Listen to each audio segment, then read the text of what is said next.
Welcome to Stoughton Spotlight. I'm your host, Jeffrey Pickett. Thank you for tuning in to our Conversations with the Candidates series, where I'll be sitting down with the candidates running for the Board of Selectmen in the upcoming recall election, which will be held Tuesday, December 5th, 2017. As I've been saying at the top of all of the shows, this is a little bit different than a typical Board of Selectmen's race, where you'll have a pool of candidates, and depending on the cycle, either the top vote getter or the top two vote getters will make it onto the board. This is a series of 3 one-on-one races. And on today's show, I'm interviewing incumbent selectman, the vice chair of the board, Robert Cohn, who is defending his seat from a challenge from Stephen Cavey, and that seat will expire in the April 2018 town election. There will be 2 questions on the ballot per race for this recall election. The first question will be asking if you want to recall, or if you're for or against the recall of a specific selectman, and then you will have to choose your preference of which person you want to serve as selectman. Regardless of how you vote for the first question, for or against the recall, you also have to weigh in on the second question with your preference for selectmen. And again, those will be 3 separate questions for each of the 3 races, with seats expiring in 2018, 2019, and 2020. So once again, I'm joined by Robert Cohn, who will be running for the seat, or you're defending rather, your seat that is up this coming April 2018. So thank you for joining me. Thank you, Jeff, for having me. So let's start with just, kind of how we got here, what your take on the recall is, and what you hope voters, can take away from hearing from you between now and Election Day. Well, it started a year ago, December. I wasn't very happy with the town manager. I came into this office thinking the town manager, people were crazy. But after watching him and asking him to do things that he never did, I changed. The door was always open for strangers to come in and see him. And I don't want to mention names, they know who they are, or always welcomed. The door was always shut to the taxpayers of Stoughton. People would go see him. Complaint after complaint I received from people saying, we can't talk to the town manager, we get a hold of his secretary. And then after a while I began to wonder who ran this town, the secretary of the town manager. We've talked to him about it, no change. Other people got right in there, we asked him to do things, he didn't do it. And while you're at it, Jeff, these are some of the reasons why I didn't rehire him. Number 1 is he had a human resource person downstairs that did all his dirty work for him. No question about that. Another question would be question you should be asking but can't ask anymore. Why did the human resource 6 months ago spend 13 days shredding documents in his office? The town manager said it was his legal documents from his law firm. But after I started to inquire, the answer would be, don't you bring papers in to shred? There were always papers going out, but nothing was coming in. When I confronted the town manager with this, he said, oh, I guess I made a mistake. That was quote. That's stuff we can't take. And also, if the town manager didn't like the employee, would make sure that he should either be forced to resign or take another position at the town. And partiality was shown to certain employees of our town. The last thing I'm going to bring up, and there's many more, I'm just taking highlights of the most important. I never heard of a business or a town where the employees kept their own personnel records. Some departments do wonderful jobs of it. Some of those people abuse the situation. That's what we have a human resource director to do. And one other last thing, Jeff, I hate to bring up. All the employees' files, and I brought this up several times, were never in his office. I presume a human resource would have all the personnel files of all the employees. It never happened. to the day he left. And the day that gentleman left, he never gave the town notice. He just walked right out. You're talking the human resources. Human director. resource gentleman. He was put on suspension that Friday. Monday, he started a job in another town. Never notified this town. I have never heard of practices of that nature. That's some of my reasons why the town manager isn't here today. I have never said them before. I said I would say them, and that's my reasons. If you don't believe me, anytime anyone would like to talk, I can back every one of these up with proof of what went on. The town manager knew all this stuff and just continued to let things just go by until I had enough. We voted it. We voted on the 16th or 15th of December last year to notify him that we weren't going to renew his contract. We notified him again in April that we weren't going to renew his contract. The middle of June came, he was told, you know, we're not renewing your contract. And by the way, the vote of that renewal was, at the time, it was 3 abstention and 1 against.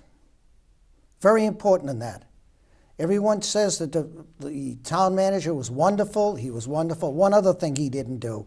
Every day he took a 2 to 2.5 hour lunch break.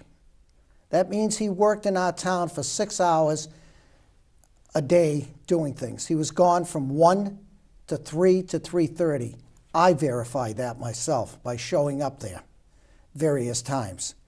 The advantage of me is I'm retired. I give this town 40 hours a week by seeing people, investigating things, report back to the town manager. If I have to, everything I see goes through the town managers. It's all right for one side to do this, but the other side does what they want and forget about past practices. And that's what we got to today. We went to court. Oh, by the way, about in May, we had an executive session, and the town manager notified us he was going to take us to court. That's why we didn't have a search committee.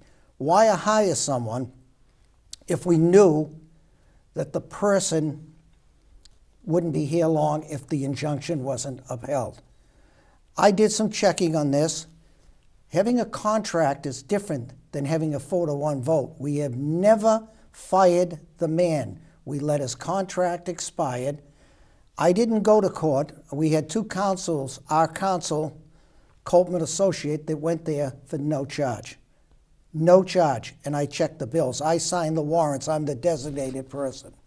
And I checked, and I actually checked with them. They said we went there on our own thing. Just if the counsel that we had needed help, we'd be right behind them. But we did not get charged for that. The judge ruled perfectly right. We didn't fire him. We did not renew his contract. And that in the charter is so vague. And we know if the charter, state government rules on their laws. The man did his homework.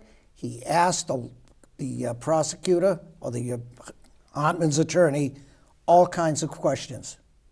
I don't know how they answered it, but his theory was, you're under contract, your contract ended. Wasn't the judge more ruling on if there was a reputable harm for Hartman to not have the job as town manager? There was no harm. Right. Isn't that what the judge Yeah, was the judge ruled that there wasn't harm, but the selectmen was in their rights to do what they did. Now, you have the other side, and by the way, there was a 5-page ruling on this. I'm sure you saw the ruling. On the last page of that ruling, it said, I don't think you have a case to proceed further on this. I don't know what it meant, but the judge wrote it. First time I've seen a judge write a verdict or a ruling that long myself. So I guess in the long run, I feel comfortable with myself that I thought I did the best interest of this town. With the town manager, what you brought up in the first 5 minutes of the show with the reasons why you did not want to bring Michael Hartman back as town manager, wouldn't that have been fair to have put in an evaluation. And obviously, this has become a hot button issue with the lack of evaluation. And I know that there's been back and forth at Selectmen meetings between yourself and actually Selectman O'Regan at one meeting where the two of you went back and forth over basically whose responsibility it was to do the evaluation. But at the end of the day, regardless of whose responsibility it was, shouldn't an evaluation have been done? Evaluation, we'll get on to this. Bob O'Regan and I met at Panera Bread 2 years ago. Not this one, the previous evaluation. I had a list of things I was doing. The funniest thing is the both of us had almost the same things. Communication, no communication. Start showing up at some events for the town because you're the town manager. You should be there. We did that. I handed to him. That was on November 11th, 2 years ago. In February, I received a 20-page report from Bob O'Regan, the things we're going to answer. I told him I'd like it cut down to a 5-page or I'm not going to do this. He's an attorney. I know he writes. I received something back probably 2 or 3 months later, and I didn't like it either. And I told him I just didn't like it in the terms of format or what it was didn't like saying? the format. I just didn't like it. So I told him I want it back in a written form where we could sit down with him. And that was the end of that. At that point, though, should you or another member of the board have taken on the duty? I've heard, and I cannot prove, that Bob O'Regan did go in there and have an evaluation with him privately without the board knowing. I can't confirm that. If he did wrong because we work as a 5-man board, not as a 1-man board. And I cannot confirm that part of it, that he did that. You'd have to ask him that. I don't know that. No, speaking of working as a 5-man board, it seems right now that there's a 3-man and a 2-man board, and there's very little compromise or willingness to come to the middle on either side. How do you, let's say the recall fails, the three, yourself and Mr. Souza, Mr. Brown, come back, it's the same 5-member board. If it fails or it... Oh, if the recall fails. Right. How do you 5 work together when it seems that there's such a divide between the 3 of you and Sullivan and O'Regan? Bob O'Regan, and I've worked with the 2 of them at times too. I've voted that way. We voted on the post office to move money. We voted on some tax things that I voted. So it's not saying that we all don't vote. I vote to the best interests of Stoughton. Mm-hmm. I don't know how I can work with Mr. Sullivan. With one meeting, he stood up, pointed a finger at all 3 of us, and said, I'm going to lead the charge to recall you. You ask yourself, could you work with a person like that? But you'll have to. Well, he'll have to adapt to us. If there's a majority of the board there, you have to work with us. Mm-hmm. Mr. O'Regan's going to have to learn to do things on his own, like sending a letter to Ernie Bach looking for donations for the theater, and it was written on stationery of the town of Stoughton, and no one voted it. This is doing things on your own, so don't say that it's always us. I wasn't. I understand, but right. I am working on something now that was called to me, and I have the town manager and people trying to get to an agreement, and we'll talk about that. It's Greenbrook 2 on water. The lady contacted me. I immediately called the town manager. He immediately got me in town council and said to me, we have a lawsuit. They are filing a lawsuit. Call the lady back in Greenbrook 2. There's 1 and 2 there. She says, no, that's 1. I asked town manager if he would contact council, which he did, and he said, no, it's 1. So we went over there. I contacted the town manager. I asked him if it'd be all right to contact the water department and the public works to see if we could work an agreement with something going on there. It's cheaper to do that than go to court and fight and build legal bills. She felt the same way. We went over there a week ago Tuesday, and we had our water director, the superintendent there. which he did most of the talk anyway because he knew the place. And they agreed they're going to be doing something. They're working together on this. But it was the point that I immediately called the town manager. It's not my job to do this. Even if I am called, a lot of times the selectmen are called on things that happen in this town that have to be taken care of. And my opinion is we serve the people of this town. Not a select few, we serve the people. And we have to go find the answer.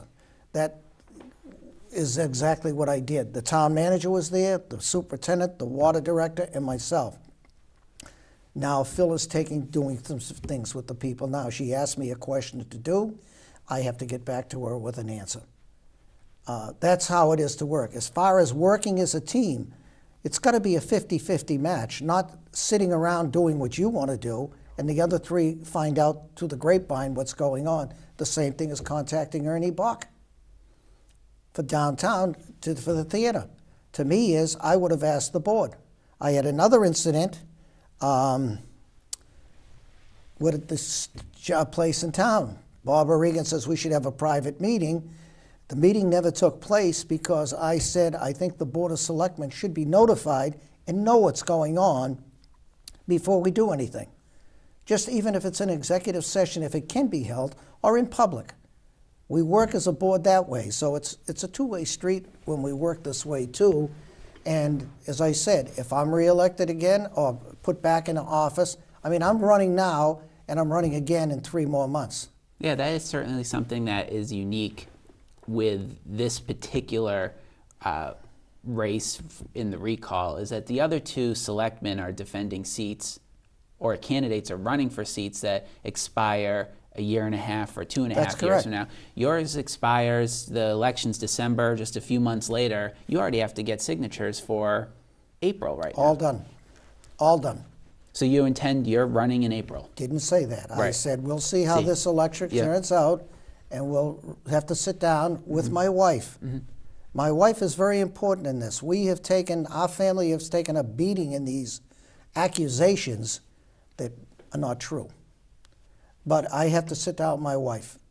She's very important in my life. 48 years of marriage. We'll have to sit and evaluate this. So you brought up the town manager at certain points, the interim town manager. You were the one, if I'm not mistaken, who suggested that the board enter into negotiations with Mr. Anastos. So I was hoping you could explain what you saw in Steve and how you feel he's done thus far as the interim town manager. The Board of Selectmen appoint 2 appointments, or actually 2 big appointments, the police chief, the town manager. And I think we made 2 great choices. I think we'll get to the chief. The town, I've known Stephen Anastos for a long time.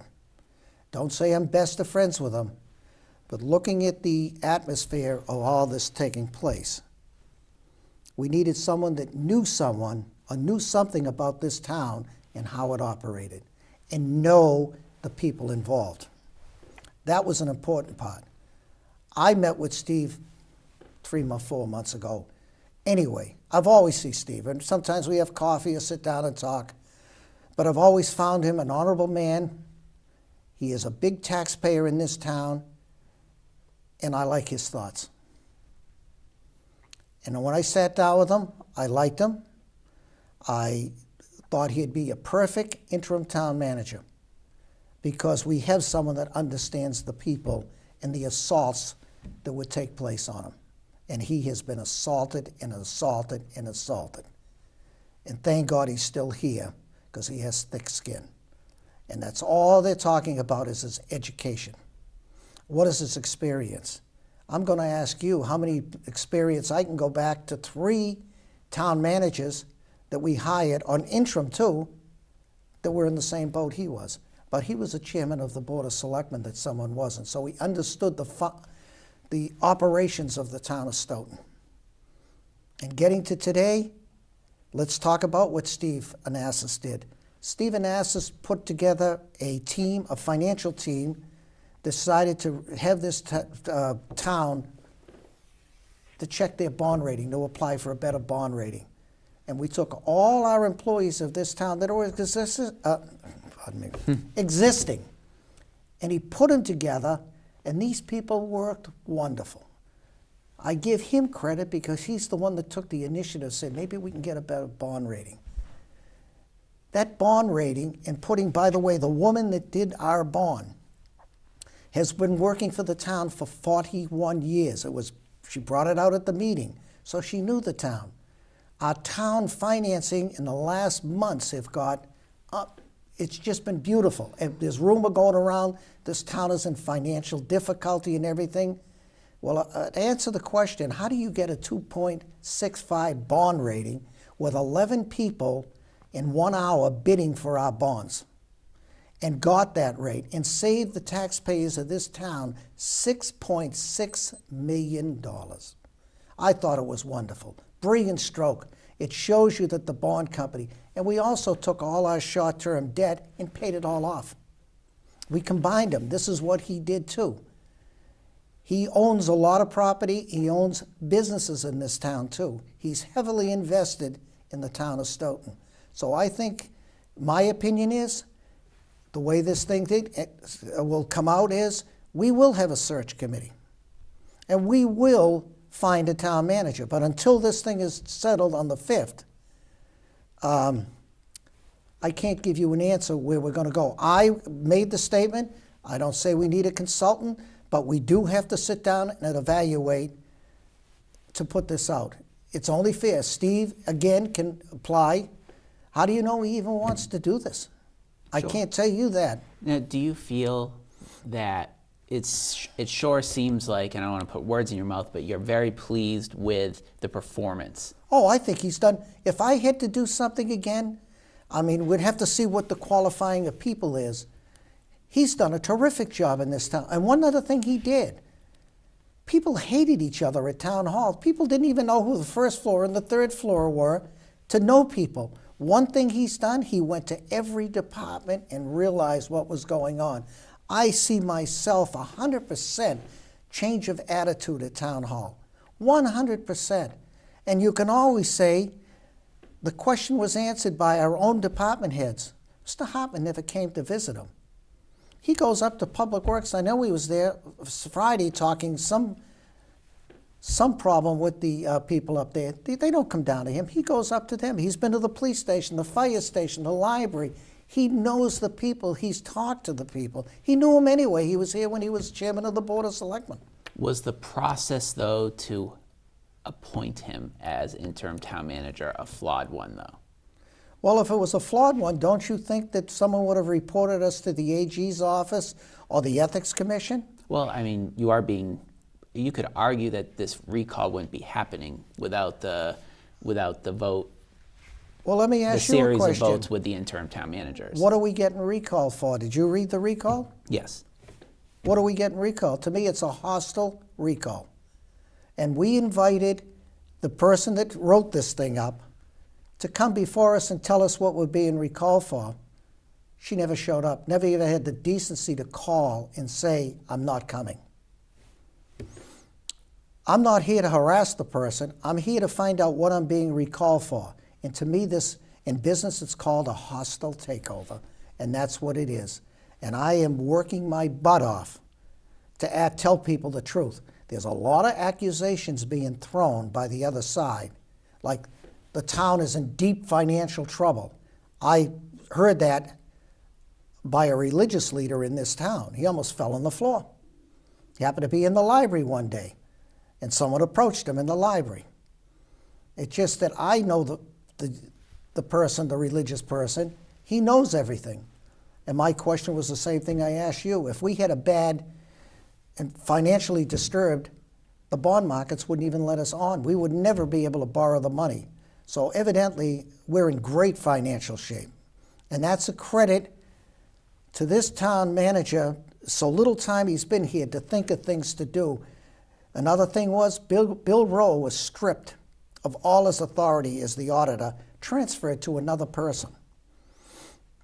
Bill Rowe has certain obligations, like a contract would come through. Bill's obligation was to check a contract. Various things. It was bypassed to another person. That was a disgrace. That's what his job is. Bill Rowe has been here for a long time. very honest, sincere person, and when he tells you something at town meeting or he tells you something, you know it's the truth. Now, I know that this has been discussed, it's been reported in other outlets, but I feel like we have to bring up the topic of the swearing incident that was, I believe it was a February meeting of the Board of Selectmen. I just wanted for you to, opportunity to address that. Yeah, here's the thing right here that he brings up right on his press release that I swore, Mr. Cavey. Okay. There it is right there. Press release that I'm not ethical, I'm not this. Yes, I did swear. As I will tell you the same thing I told you then. I didn't swear. I had a hot mic on, didn't swear at anyone. I wanted to bring up one other thing at the meeting. I did do it. I apologized the next week. It's just emotions that got carried away. It never happened again. It's my fault. I apologize to the people. As Mrs. Anzavino said when I brought up something, that's the thing of the past. You got to let that go by. Well, I did. But I noticed on television, on NBC Channel 10, we had something about a meeting that someone knows nothing about. And all of a sudden, there I am. Your clip's there again. My clip's there. Like no one knew? Give me a break. Give me a break. So there was a leak there. I spoke to Selectman Souza. He was at a meeting. It was called by these people to come outside and have an interview. So, you know, you can sit there on the other side and say, we didn't do anything about it. Someone called those people. Someone called them. So as we close, the half hour always goes by very quickly. Is that all done? It goes by very quickly. But in the last 40 seconds, make a pitch to voters for why they should keep the three of you on the Board of Selectmen. This is your opportunity to briefly. Well, the three of us have done more things for this town, and this was quoted by Mr. Hartman last year. This board did more for this town than anyone has done in the last 5 years. We've kept this town financially sound. We've brought street lighting in, which is being installed right now. We have an ambulance now that runs two ambulance services now, and also brought in another $1 million. And I would say to the voters, you know who I am, you've seen me, either you like me or hate me, but I'm here to service you, and I service you 40 hours a week in this town. And I please appreciate your vote. All right, well, thank you very much. Thank you, Robert, for joining me today. It's It's Bob. You know it's Bob. Trying to be official here, but thank you for tuning into this episode of Stoughton Spotlight. And remember, the recall election is Tuesday, December 5th, 2017. Can I say we'll see you next time. Oh, you can.